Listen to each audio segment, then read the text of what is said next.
Thanks for tuning in to the Drive On podcast, where we're focused on giving hope and strength to the entire military community.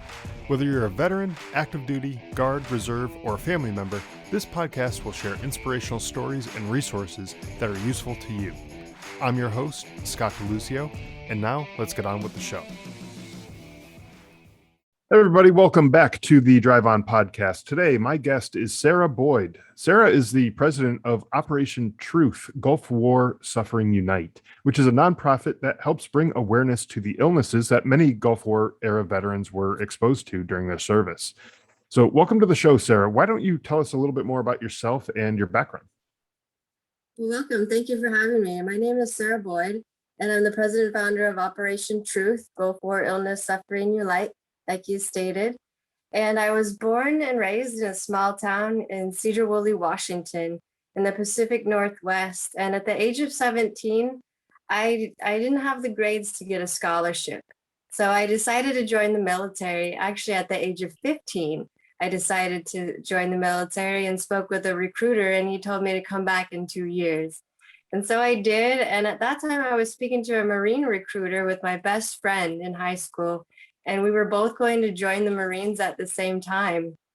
And then I found out that the Army was providing a $40,000 college fund if you signed up for 4 years, and you were able to choose your own job. So I took my ASVAB and I was offered 3 different positions in the Army: a fueler, which was a fuel system supply specialist, a cook, or a mechanic. And so at the time, I loved working on vehicles, but the last thing I wanted to do was work on a military vehicle. And I hated cooking and doing dishes, and waking up that early just seemed like way too much. So I chose fuel system supply. I figured I'd do it for 4 years, get my $40,000 and be on my way. But other plans came about, and as the universe usually does, it makes those decisions for us. Yeah, absolutely. And it's interesting to hear how people, make a decision to choose one job or another, or, like how their career trajectory changes. If you might think that you're only going to stay in for the 4 years, and you end up, some people end up doing 20 years because they just love what they were doing, or, just different things happen, and life comes at you fast, and and things change. So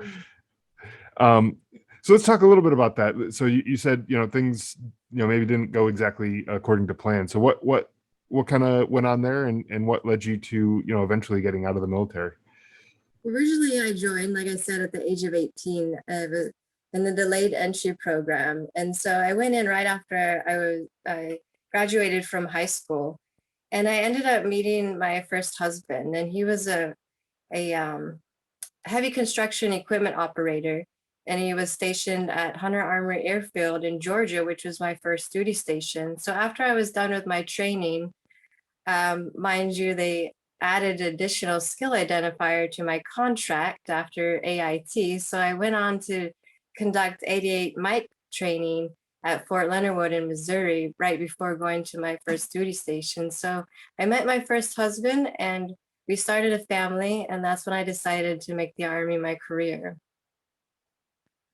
Yeah, and again, like things happen, and your decisions will eventually, probably, evolve with, what's going on in your life. So and so like around what time was this? Was this in the 90s, early 2000s? So what time was that?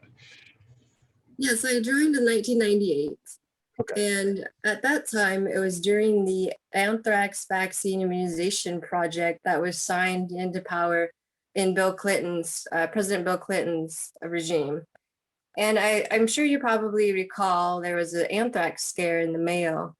Mhm. And it was around the early 2000s that they discovered there was anthrax being sent in the mail, and there was a family that was affected and actually got millions of dollars as a result. Wow. So during that time period, we were in peacetime. It was before 9/11, and we weren't at war, so to speak. And so what they did, and they saw this threat, this this threat as a need to provide the entire military service with this vaccine. And so what they did was produced an anthrax vaccine that was a 6-shot series to make sure that our military was protected for this potential biohazard. And so what they did is they made it mandatory for 100% of all service members to get the anthrax vaccine.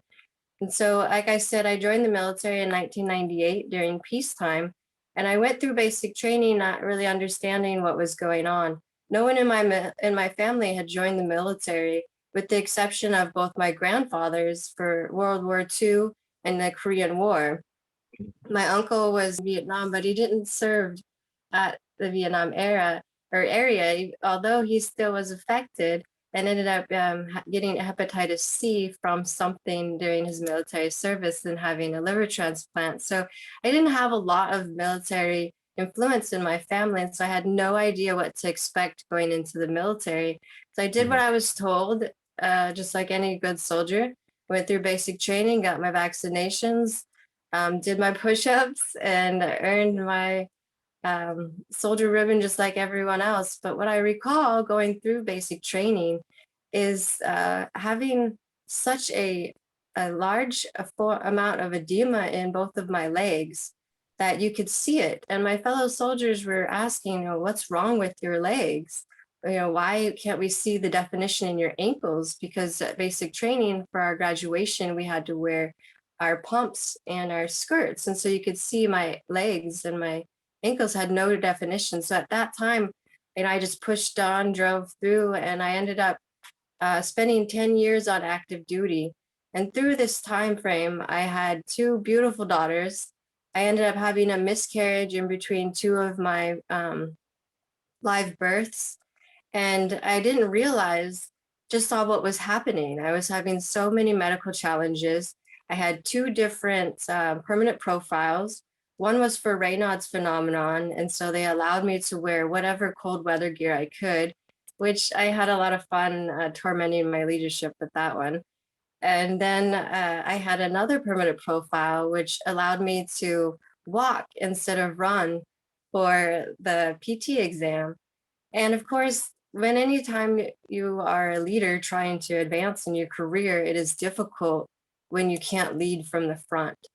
And what these profiles did, it really hindered my ability to do that. And so I had to adapt and overcome a lot of obstacles just to reach what I achieved in my military career. And I was able to achieve staff sergeant status. And as a result, I was forced to change my MOS 2 different times. So I was originally a fuel systems supply specialist, and then I got out at the family care plan because both my husband and I were in the military at the same time. He got out the first time, and so we didn't have a family care plan, and we ended up both getting out right before 9/11. And then 6 months after I got out, 9/11 happened. And we both went back to the recruiters and said, we both want to go back in.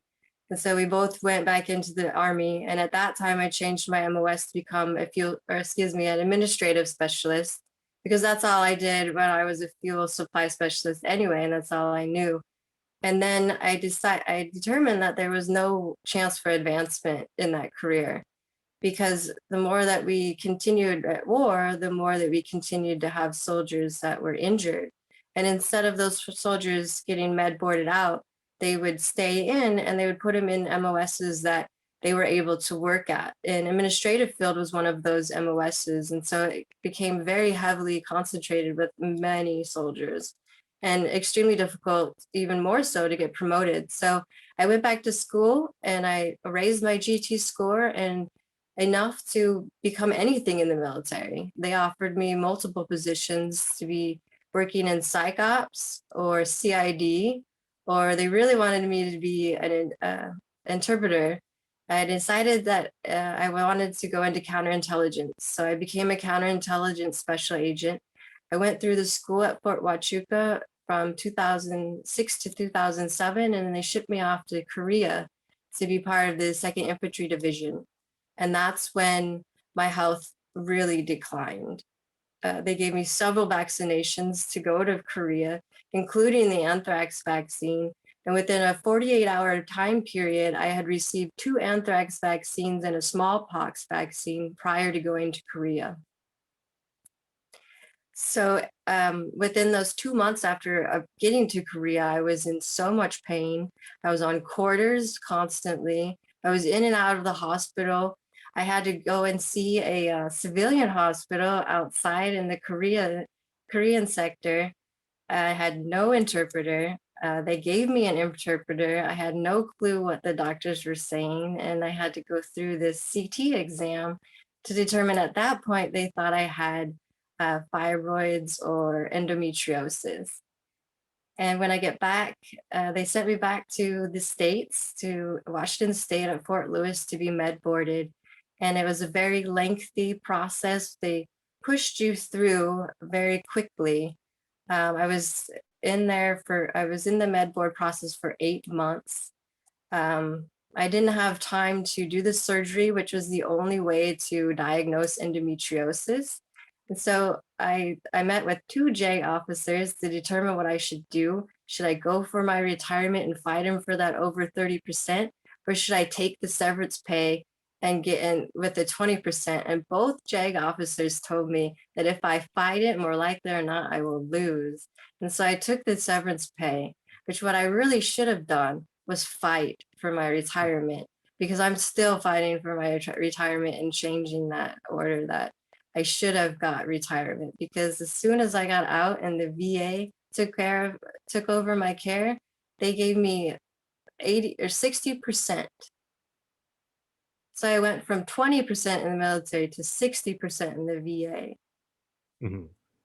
Right. So all of these illnesses, did they ever eventually figure out what the root cause and what actually was going on with you, and like how did that end up playing out? Unfortunately, through the med board process, they didn't find the cause. So I had about 12 different items listed on my med board to go through the VA. So the VA took over and they tried to attempt to find the cause. I was currently in Washington at the time, and we were focusing on my breast involvement because we had found a lump in my right breast. And so I started with cancer screening back in 2010. And I've been cancer screening since in multiple organs, not just my breast, but my ovaries, my liver, my kidneys, and my thyroid. My thyroid has several cysts that they continue to monitor, and they have done what they called a needle biopsy, which is a very long needle. And they, of course, you can't feel it, but you can still feel the needle like moving around in your neck. It's the weirdest feeling. But I'm continuing to get cancer screenings, and I'm cancer free at this time. But in addition to that, they couldn't determine why my body is attacking itself on an immune level, and they have no idea what is causing the neurological symptoms. So I've been diagnosed since 1998 with over 25 debilitating medical conditions, one of which the VA has determined and called, which there's no medical code for. It's almost like they just made this up. It's called vaccine immunoglobulin and anti-sera adverse reaction. That is a Say that mouthful. 10 times fast, right? Right. So I was diagnosed with that at the Michigan VA in 2018. And it took me several years for the doctors and their colleagues to even come to that conclusion, because there was no other explanation for my cause of exposures.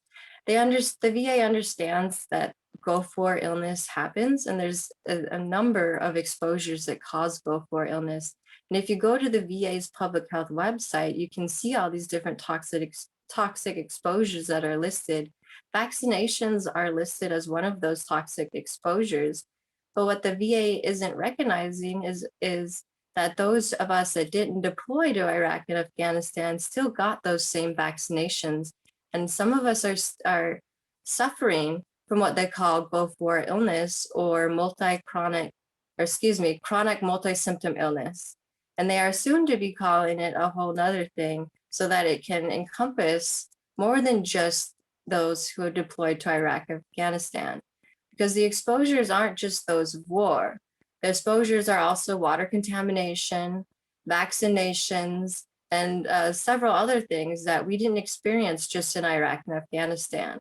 And so these military exposures, they're now expanding because they've been doing research for over 30 years, but they aren't doing research on the vaccine portion, at least not the correct research.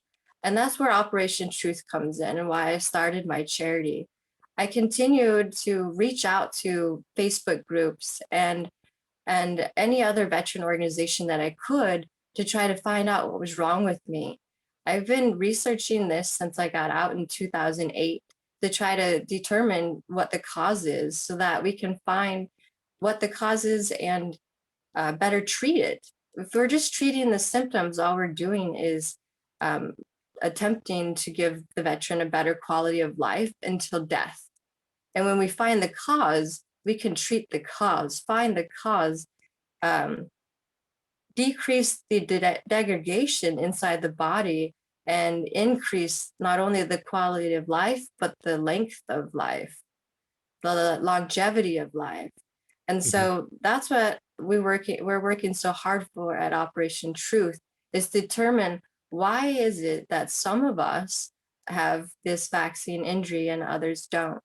See, where I come in is I am that variable. My demographic of patients are that variable of veterans that didn't deploy. And the VA understands that that data is critical. So much so, when I was a veteran in the Washington VA in 2015, my primary care provider sent me to conduct the Go4 Registry Exam. Now, this is the exam that the Research Advisory Committee put together so that they can determine through many different environmental factors what is going on with this individual. They gather this data and they can do what they want to get further funding for other research and many other factors. And so I went through this Go4 Registry Exam back in 2015, and they knew that I didn't deploy to Iraq or Afghanistan. And so the parameters for this Go4 registry is that you have, the medical conditions that are listed, or that you deployed to the Iraq or Afghanistan area of operation. So I didn't deploy, and they're still collecting this data, not only through the Go4 registry exam, but through their War-Related Injury, Illness, and Support Center, otherwise known as RISC. So these facilities are specifically made through the Go4 registry, Go4 Illness Consultorium, to gather this information through further research and further funding and all these different things that the VA does with this data, except helping the veterans that are not deployed, like myself. Interesting. Right. Yeah. And that's interesting because, whether you deployed or not, if one of the things which, you said they recognize that the vaccines are, a potential cause of, some of these illnesses, even if you didn't deploy and you receive these vaccines, then you should fall under that umbrella. I would think anyways. I mean, that's using too much common sense for the situation, but I mean, for me though, one of the things I never understood with regards to vaccinations in the military, and this is not to go on a tangent or anything, to get off topic anything here, but one thing I didn't understand was when I did deploy to Afghanistan, I was given the first dose or two of the anthrax vaccine before deploying, and then I got another dose while I was in Afghanistan. But that vaccine that I took, like you said earlier, it requires 6 total doses for the full protection. I never got the remaining 3 doses. And so I guess the point I'm trying to make is if the vaccine was necessary to protect against an anthrax attack, then I would think that I wouldn't have been fully protected before I deployed, with only getting, the first couple doses. And so clearly I didn't need to be fully protected to deploy. And so if I didn't need to be fully protected before deploying, then uh, why was a vaccine necessary at all? Like, looking back on it now, it just, and again, like you said, just like a good soldier, I was like, okay, I rolled my sleeve up and took the vaccine. But thinking about it, I didn't really have the full protection of the vaccine. So, I mean, what was the point? It didn't seem like it was even necessary to take. And if it was, I should have started taking it earlier so I can get the full protection before deploying. You bring up some Interesting. great points. And it Yeah. all comes back to the efficacy of the vaccine itself. And that is one of the major reasons why they started the investigation. Congress, the 106th Congress in the early 2000s, started their investigation to determine why so many service members didn't want to get the anthrax vaccine. And so when they just did this study, they did determine that the efficacy, there was no protection for airborne anthrax. So when you consider it as a biodefense for this bioweapon, more likely or not, this bioweapon would be airborne. Mhm. And so they understand that it's not fully protecting the individual that is getting vaccinated, but they feel that it will decrease the impact of the possibility of the anthrax infecting that individual. So the reason why I'm bringing this up, um, and to speak to this specifically, is that I spoke to a veteran not too long ago here in Michigan. And so he was part of that special force team that went into Iran. They had come across the anthrax. And so they were infected with this airborne biodefense weapon. And so what they did for these individuals was treat them with an antibiotic. So they did have their shots, possibly not all 6 shots. They also had to take an antibiotic for over a year after they were exposed. So with that being said, I believe that our Department of Defense had an understanding that with taking this vaccine, it would decrease the effects of possible exposure, therefore making it more able to just take the antibiotic and still be okay. But what the antibiotic does to the body is even is a high risk as well. And so this individual I spoke to, he had a lot of complications as a result of taking the antibiotic after the vaccine, but nothing nearly as much to what I had as a result of the vaccine adverse events. I understand that not everybody has these adverse events. For example, my first husband and I, we were at most of the same duty stations, with the exception of training and when he went to Iraq and Afghanistan. So he's been to both of our war related areas during this Go4 time frame, and he had no exposures. He has no medical conditions like I have. And so that leads to question, like, what is it about our demographic that makes us have these type of adverse events?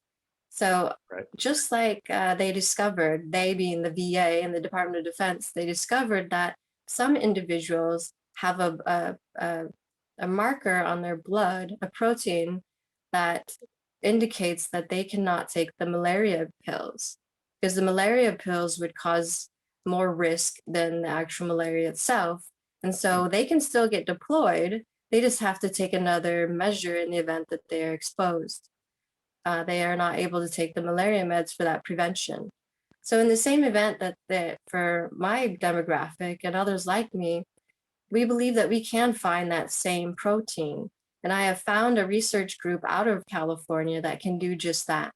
We can determine through genetic biomarkers who's more susceptible to vaccine adjuvant injury. And that's the key, is the adjuvants placed inside of the vaccines that cause the immune response in the body. Interesting.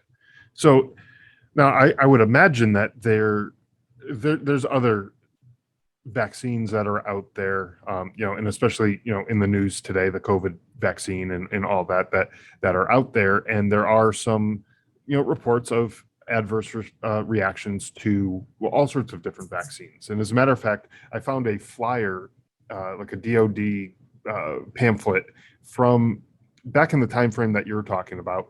And it talks about the anthrax vaccine, and it does say it lists who should not get the anthrax vaccine, and uh, it says that people who had a serious allergic reaction or other serious reaction to a prior dose should not get the anthrax vaccine. And so, interestingly, back then they even recognized that there are some adverse reactions to these vaccines, and I have to imagine that other vaccines have similar things like that. So, going back to what you were saying about the the markers in someone's blood, I would imagine that there's probably something for several other vaccines that are out there that might have adverse reactions that maybe we can try to discover what's causing these adverse reactions, and maybe come up with some other alternate solutions for these people so that they don't end up having serious illnesses like you're suffering through. Absolutely. When you try to solve a problem for everyone with one solution, you're only going to create more problems. And Right. so when you speak to a vaccine adverse events, and each vaccine does have adverse events. Each vaccine has different ingredients. Each vaccine has a different adjuvant that is placed into the vaccine because it all depends on the virus and how it presents in the body. And that protein that connects to the immune system. So in order to get that immune response that they're looking for, that's why they put these certain ingredients into these vaccinations. Even with as early as this COVID vaccine is, the mRNA adjuvants that have been placed in this COVID vaccine have been used previously, but that has not been used and researched for the long-term effects of these mRNA adjuvants on the body. And so even with as new as this COVID vaccine is, they still have adverse events listed. Of course, if you were given the vaccine and had an adverse event, you are not, you are added on that contraindication list and therefore can't get that vaccine again. They will offer another vaccine or something else that has different ingredients because they understand that that body had an adverse negative reaction to the ingredients in that vaccine. And if you go to the CDC's website, you can see that for the COVID-19 vaccine that lists other ingredients as well that can be and have an adverse event. So there's two different ingredients in both the Johnson & Johnson and Pfizer vaccines that can cause adverse events that are not adjuvant related. And so it's very important to be having these discussions with our doctor. That's why I don't understand this push in our vaccination process to have uneducated individuals going on TV, acting as if it is a commercial for the latest product, and then going to your local Walgreens, CVS, or Walmart to get your vaccination. This is the wrong answer. This is a medical procedure that has short-term and long-term effects that can be either positive or negative. These things that we need to discuss with our doctor to determine that, to ensure that we don't have any reason that we should be using a different method. And there's other methods of prevention out there. Vaccination is not the only one. Right. And I think that that's an important discussion to have, and especially in the the upper levels of the military and government, where they are they're talking about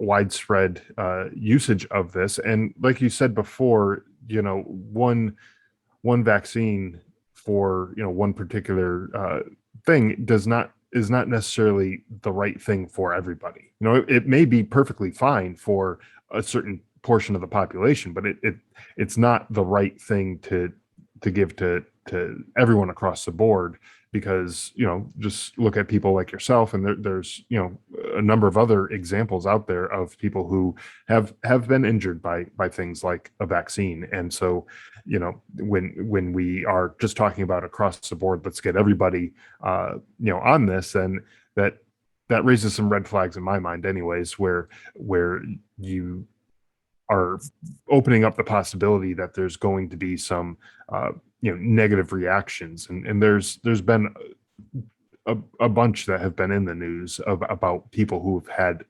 recently some adverse reactions to some of these vaccines, and I think more research needs to be done, and like you were saying, finding some of those markers maybe that might indicate who's more susceptible to having an adverse reaction is probably necessary before making it so widespread. Absolutely. And not only that, it will drive down vaccine hesitation. Right. Because I'm sure that if we had more knowledge out there that wasn't misinformation, that wasn't possibly lack of integrity type of information, then these individuals would be more likely or not to step up and consider the vaccination as their preventive measure. But Mhm. like I said, when you try to provide a solution for a problem, or one solution for a problem, this is going to create more. And in addition to that, the VAERS system is broken, significantly broken. And we most definitely need to change how we report these vaccine injuries. If you go to the CDC's website, they have a web link that is for a a program that you can look up these different adverse events. And I believe it's called Wonder, CDC Wonder. And it is the most difficult, non-user friendly program that I've ever attempted to pull a survey off of. These reports are very difficult to get, and the way the system is put together.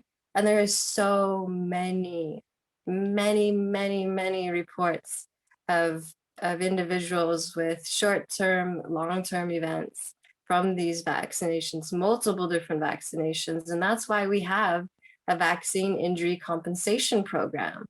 But the government makes it so difficult to get that money. It needs an act of Congress. And so that's what we're doing.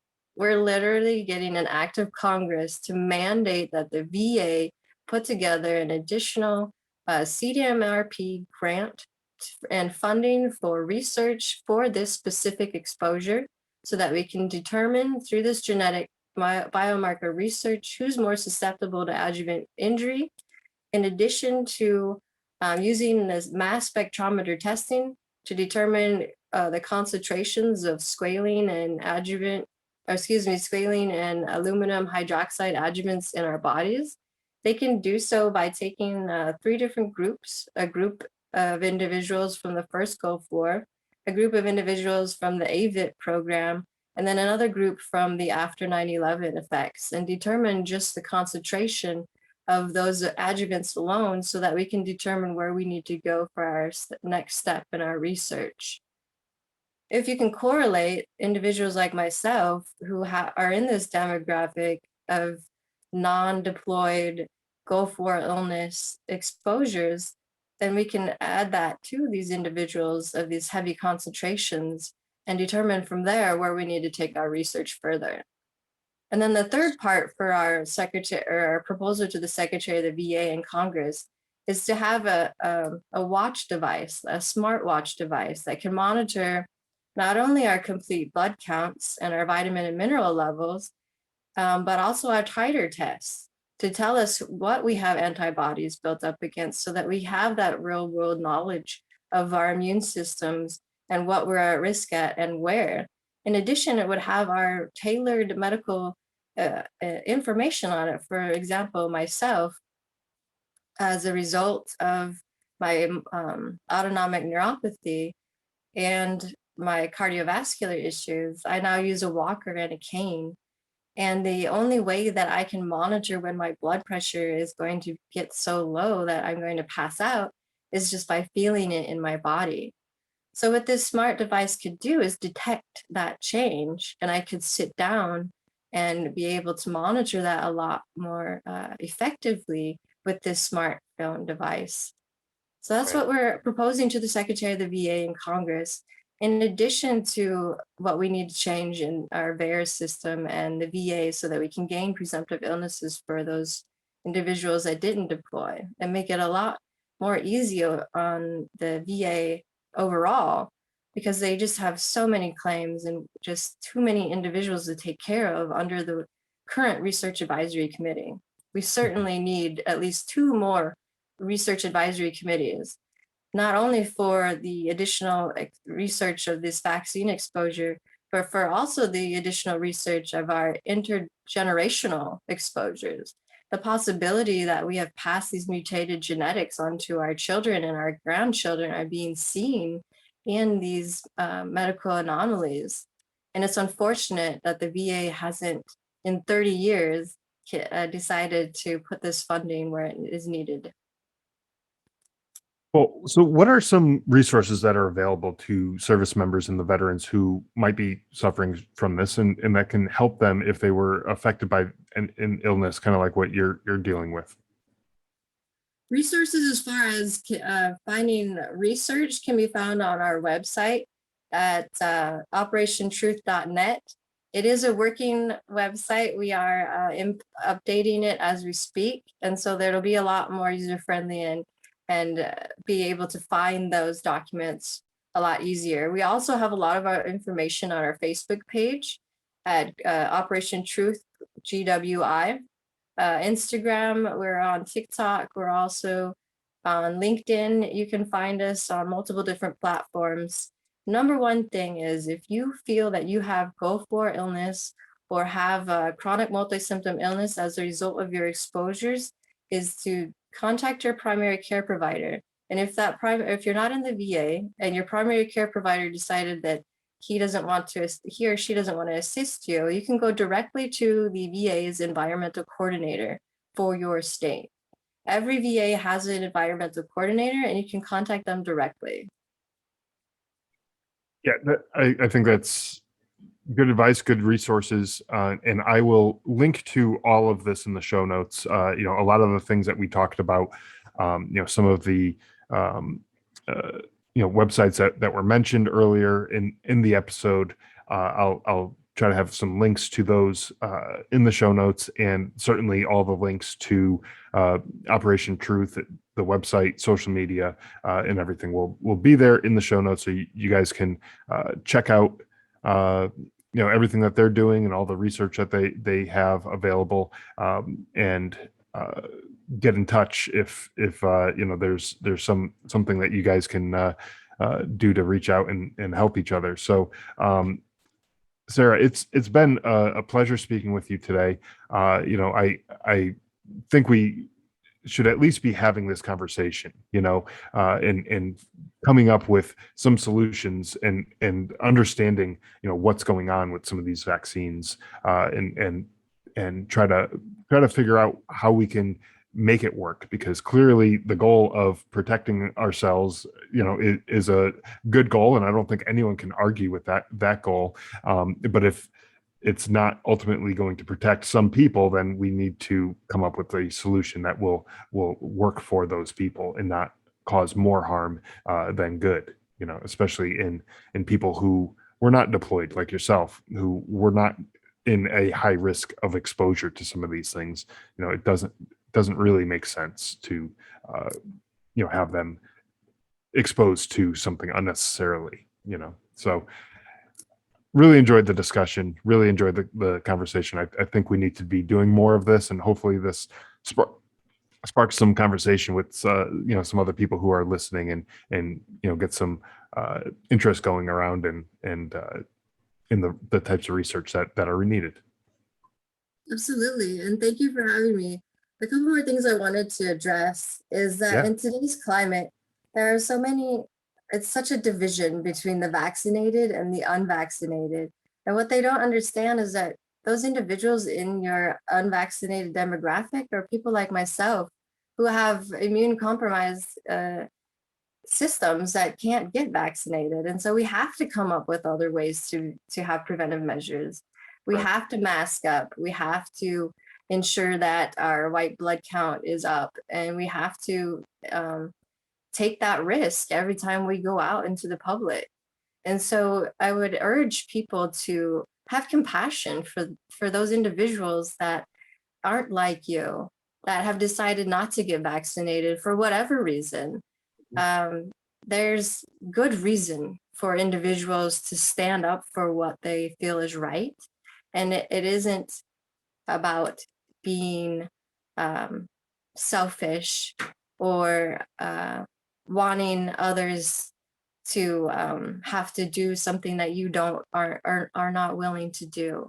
I mean, this is about health freedom, about medical freedom, about the ability to make those choices for yourself, because there is a possibility of long-term health effects. And anybody that is informing you of to get a vaccination, are they going to pay for your damage if an adverse event occurs? Are they going to be there to take care of you when you can't drive anymore? Are they going to be there to take care of you when you can't cook a meal, when you can't stand to take a shower, when you have to sit in the shower because you will pass out if you don't, when you have to use a walker just to go through the store because you can't stand or you'll pass out, or you have to use a cane just to walk across the room? I mean, these are all things that are potentially long-term adverse events that you could have to experience. So think about that before you inform somebody to take a health precaution that could potentially have long-term health effects. Vaccine injuries do occur, and it is time that we start the prevention for these vaccine injuries from occurring. And in order to do so, we need all the help that we can get. And so today is October 1st, and it marks the first day of Vaccine Injury Awareness Month, and our first day that we are starting our year-long VIRAP campaign, which is the Vaccine Injury Research and Awareness Project. And this next year, you will see a lot coming from us, and we need as much support as we can. We need ambassadors that are willing to not only post the research and information that we're putting out on our social media, but to get out there in the local communities and reach out to our veteran service agencies, the American Legions, the VFWs, the other informed choice civilian organizations. Reach out to these individuals across the nation. Now is the time to stand up for vaccine injury research, and we are going to do so. October 23rd is our first major event. It's an online event. You can purchase our t-shirt packages here soon that we had a veteran designer here locally produce. So those t-shirt packages will have a t-shirt, a beanie, and a car decal or sticker that you can put on anything that you prefer. And yeah, different variations of the package. And the price itself will be $40, and the entire $40 will go to making this happen, to getting this research taken care of. There's a lot that we have to do, and we can't do it alone. So if you're willing and able to be part of our team, we will have you in any position. We definitely need as many ambassadors as we can get. So thank you again for having me on and for allowing me to bring awareness to the vaccine injury community. Well, I'm glad that you are doing the work and starting that conversation and getting the work to understand what's going on, behind some of these vaccines. So, it's a good place to start. And like Sara said, anyone who is willing to get out there and help out with some of this, go check out their website, operationtruth.net, and get involved if you're willing and able. Go ahead, head on over there and get involved. So thank you again, Sara. I really appreciate it. Thank you. In addition, I just wanted to speak to what it was like to being a chronic illness patient. Okay. And a lot of individuals don't understand what that is like. And so much so, I've had people come to me and tell me that in order to express confidence, you need to wear your makeup, you need to bedazzle your glasses, you need to do your hair, you need to dress a certain way, you need to present yourself in a certain way, you need to speak in a certain way. You are the face of your 501c3. You need to show them what it looks like. And I'm thinking to myself, so you're telling me I need to fake being well? because that is not my everyday. I don't put on makeup. I don't do my hair. I don't put on the clothes. I don't put on this persona that they want me to put on, because that would be me faking being well. And that is an additional energy I do not have. So for me, I do not fake being well. This is me. Every day I struggle. It is an extreme struggle just to get out of bed, just to do my daily activities of eating, to make my food, to even feel the need to eat. I have to medicate cannabis just to have an appetite. Um, so many different factors of being a chronically ill patient that people don't understand, that when you see us out in public, we are faking being well, not being sick. We are faking being well so that we can live among the ableist, those who are able and don't have to think about taking their medication. They don't have to line up their products so that they don't forget that they need to wash their face, or that they already did, so they put it away, or moisturize, or different things that people do on a daily basis that they don't understand. Just breathing, just digesting. When your body is in that constant fight or flight mode, that autonomic nervous system puts yourself in, there are so many different things that your body cannot do. Mhm. And not only that, we are struggling with our doctors, not just at the VA, but in the civilian sector, to be heard, to be understood, to do the testing to find the cause. Just this week, I saw the top neurologist at the VA in Ann Arbor, Michigan, and he told me to give up. He used those words. He said, give up on trying to find a cause because you will never find it. Mm. He told me that the possibility of finding a cause for my autonomic neuropathy is causing more mental damage than it would causing it. And he refused to conduct any more testing. And I refused to give up. So I asked him, sir, if you lost the ability to be a doctor, if you lost the ability to work, if you lost the ability to take care of your family, if you lost the ability to drive, the ability to walk across the room, what would you do? Would you be okay with that answer of giving up? And he said, no.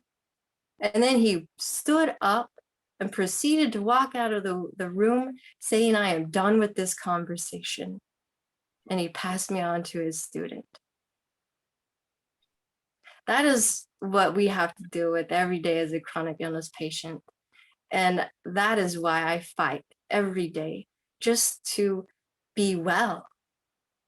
And so, public, please, when you see somebody that is chronically ill, do not say, smile.